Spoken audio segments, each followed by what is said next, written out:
नमस्कार।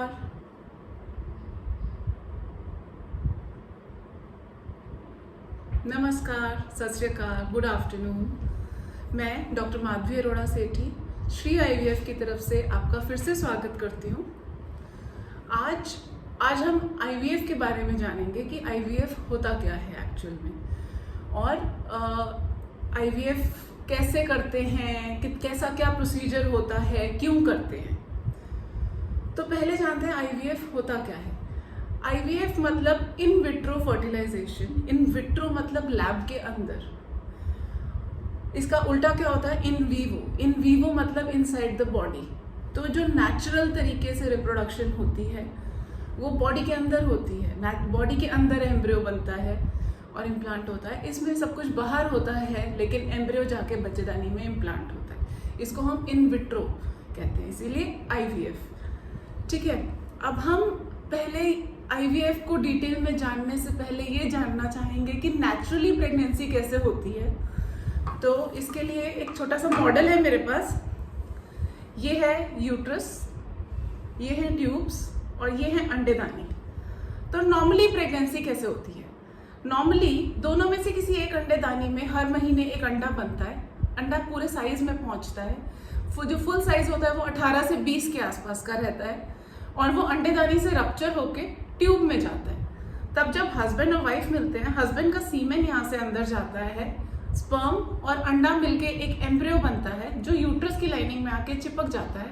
इसको अब हम प्रेगनेंसी कहते हैं। ठीक है, सो अब हम आईवीएफ की बात करते हैं। आईवीएफ में क्या करते हैं कि ये जो एम्ब्रियो नेचुरली बॉडी में ट्यूब में बनता है, ये हम बच्चेदानी में बनाते हैं, लैब में बनाते हैं। तो लैब में बनाने के लिए प्रोसीजर क्या रहेगा, और लैब में हम बनाते क्यों हैं? तो इन आईवीएफ करने के कारण बहुत से हो सकते हैं। कई बार है ऐसा कि अंडा बन ही नहीं रहा मरीज का, हम पूरी कोशिश कर रहे हैं, अंडा नहीं बन रहा। जैसे कि पीसीओ जैसी कंप्लेन रहती है किसी पेशेंट में, पॉलीसिस्टिक ओवरीज, उसमें हमें अंडा फिर आईयूआई के तरीके से या गोली दे के अगर बनता है ठीक है, तब भी नहीं बनता तो एंड रिजॉर्ट आईवीएफ रहता है।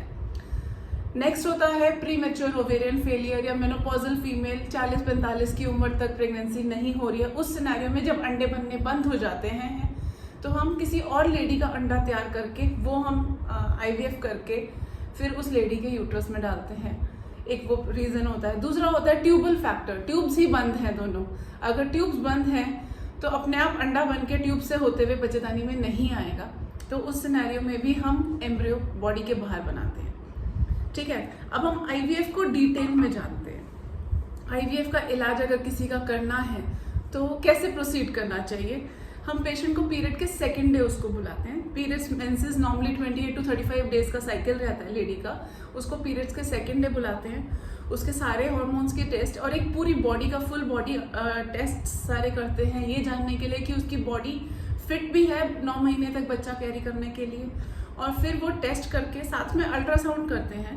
हम हार्मोन्स वगैरह डिटेल में चेक करके अल्ट्रासाउंड में अंडेदानी का स्टेटस और बच्चेदानी का स्टेटस चेक करके उसके हम अंडे बनाने की प्लानिंग शुरू करते हैं। पीरियड के सेकेंड डे से ही पेशेंट को इंजेक्शन लगाते हैं। अब आप पूछेंगे कि इंजेक्शन क्यों लगाते हैं?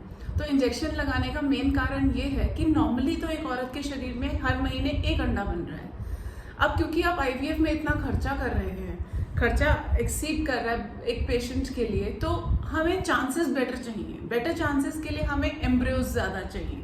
एम्ब्रियोज ज़्यादा बनाने के लिए हम एक से ज़्यादा अंडे बनाना चाहते हैं, और वो एक से ज़्यादा अंडे बनाने के लिए हमें इंजेक्शंस लगाने पड़ते हैं, इंजेक्शंस का सहारा लेना पड़ता है। तो पीरियड के सेकेंड डे से हम उसको इंजेक्शन लगाना शुरू करते हैं। पेशेंट को डेली इंजेक्शन लगता है, एंड डॉक्टर्स उनके फिर रेगुलर अल्ट्रासाउंड्स भी करते हैं, जिसको हम फॉलिकुलर स्कैन्स कहते हैं। वो अल्ट्रासाउंड में हमें अंडे का साइज पता चलता है। जब अंडे का साइज फुल पहुंच जाता है, that is again 18 to 20 millimetres के आसपास, तो हम अंडा मैच्योर होने का इंजेक्शन लगाते हैं पेशेंट को। और वो अंडा मैच्योर होने का इंजेक्शन नॉर्मली रात में लगता है अंदाज़ा, बिकॉज जो है उसके 35 से 36 घंटे के आसपास हम उसके शरीर से अंडे निकाल लेते हैं। तो वो रात को लगेगा, तो एक दिन का गैप डाल के नेक्स्ट डे मॉर्निंग में उसके हम अंडे निकालते हैं। और ये जो नॉर्मल जो इंजेक्शंस का ड्यूरेशन रहता है वो 10 से 12 दिन का रहता है। और फिर जिस दिन हम अंडे निकालते हैं उस दिन हम हस्बैंड का स्पर्म लेते हैं।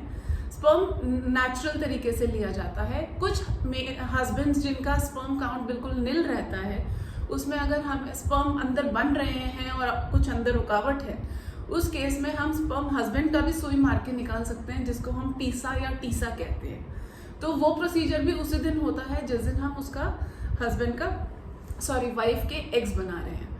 तो जिस दिन हम एग्स बना लिए फिर स्पर्म निकाले, इस प्रोसीजर को ओवम रिट्रीवल कहते हैं, मतलब एग को निकालना या फिर ओवम पिकअप, एग्स पिक करना। और ये प्रोसीजर अल्ट्रासाउंड के थ्रू होता है। बच्चेदानी में हम जो बच्चेदानी के रास्ते से अल्ट्रासाउंड होता है वो डालते हैं, साथ में उसके साथ ही एक सुई जाती है जिससे हम एग्स निकाल लेते हैं। और फिर हम वो एग्स निकाल के एम्ब्रियोलॉजिस्ट को देते हैं जो आगे हमारा आईवीएफ और इक्सी करते हैं। उसी दिन फिर हस्बैंड का स्पर्म लेके एक एक एग के अंदर एक एक स्पर्म इंजेक्ट करके हम एम्ब्रियोज बना के रेडी करके रख देते हैं। फिर हम उन एम्ब्रियोज को नेक्स्ट डे फर्टिलाइजेशन हुआ कि नहीं वो चेक करते हैं, जिसको हम पीएन चेक कहते हैं, प्रो न्यूक्लियस चेक। फिर उसके बाद हम सेकेंड थर्ड डे तक लेके जाते हैं, कई बार 5th डे तक भी लेके जाते हैं। और एम्ब्रियोज को अगर बच्चेदानी रेडी है तो उसी साइकिल में हम फ्रेश एम्ब्रियोज ट्रांसफ़र कर देते हैं। और अगर बच्चेदानी रेडी नहीं है या फिर अंडे डोनर के हैं और बच्चेदानी पेशेंट की अलग है, और अगर पेशेंट की बच्चेदानी भी उस टाइम तक रेडी है तो उसके अंदर हम वो एम्ब्रियोज इम्प्लांट कर देते हैं। और वो एम्ब्रियोज हम कैसे डालते हैं, उस प्रोसीजर को हम एम्ब्रियो ट्रांसफ़र कहते हैं। एम्ब्रियोज हम उसके अंदर जाके रख देते हैं। नॉर्मली 2 से 3 एम्ब्रियोज रखे जाते हैं और वो एम्ब्रियोज रखने का प्रोसीजर भी अल्ट्रासाउंड गाइडेड ही होता है कि हम अल्ट्रासाउंड से देखते हैं कि बच्चेदानी तक पहुंच गए हैं कि नहीं ढंग से एम्ब्रियोज। और अगर कुछ भी पेशेंट को दिक्कत होती है, उसकी लाइनिंग रेडी नहीं है या उसको ब्लीडिंग शुरू हो जाती है या पेशेंट को किसी भी तरह का डिस्कम्फर्ट है, तो ऐसे सिनेरियोज में हम एम्ब्रियोज को हम फ्रीज कर लेते हैं। That's called embryo freezing. और वो हम कितना भी टाइम तक फ्रीज करके रख सकते हैं, 20 साल 30 साल तक भी फ्रीज करके हम एम्ब्रियोज को रख सकते हैं उसी स्टेज पे। और जब पेशेंट को चाहिए उसके बाद भी हम वो एम्ब्रियोज निकाल के हम पेशेंट को थॉ करके पेशेंट के अंदर जैसे ही उसकी लाइनिंग रेडी हो जाए हम ट्रांसफ़र कर सकते हैं। कई मरीज ऐसे भी होते हैं जिनका फर्स्ट अटेम्प्ट में आईवीएफ सक्सेसफुल हो जाता है, एक बच्चा हो जाता है और उनके एक्स्ट्रा एम्ब्रियोज फ्रीज किए हुए पड़े रहते हैं। पेशेंट्स उन्हीं एम्ब्रियोज से सेकेंड बेबी भी प्लान करते हैं और सेकेंड बेबी में भी सक्सेस मिल जाती है। ऐसे भी कई केसेस देखे गए हैं। ठीक है, तो ये थी आईवीएफ के बारे में एक बेसिक और डिटेल्ड जानकारी। ठीक है, इससे रिलेटेड अगर आपको कुछ भी डाउट्स हों तो आप मेरे इसमें कमेंट सेक्शन में लिख सकते हैं एंड हमसे पूछ सकते हैं, नहीं तो दिए गए मोबाइल नंबर पे आप डिस्कस भी कर सकते हैं। Thank you so much. जल्दी मिलेंगे नेक्स्ट वीडियो के साथ।